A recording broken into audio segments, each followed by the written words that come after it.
अभी हम आपको बटग्राम अलाई लिए चलते हैं, जहां से इमरान सवाती हमें रिपोर्ट कर रहे हैं। अलाई में आटा ना मिलने पर आवाम ने एसी ऑफिस के तमाम शीशे तोड़ दिए, गाड़ी को भी नुकसान पहुंचाया और लोगों का कहना है कि हमें आटा नहीं मिल रहा।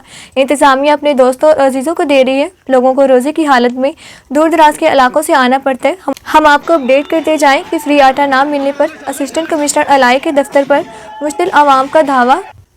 हम आपको अपडेट करते जाएं कि फ्री आटा ना मिलने पर असिस्टेंट कमिश्नर अलाई के दफ्तर पर मुश्तिल आवाम का धावा। एसी अलाई के दफ्तर का मेन गेट तोड़ दिया गया, खिड़कियों के शीशे भी तोड़ डाले गए। मुश्तिल आवाम एसी ऑफिस का मेन गेट उखाड़ कर साथ ले गए। देखते हैं इमरान सवाती की ये रिपोर्ट।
बहुत शुक्रिया। हमें रिपोर्ट कर रहे थे हमारे नुमाइंदे इमरान सवाती। देखते रहिए BBU न्यूज़।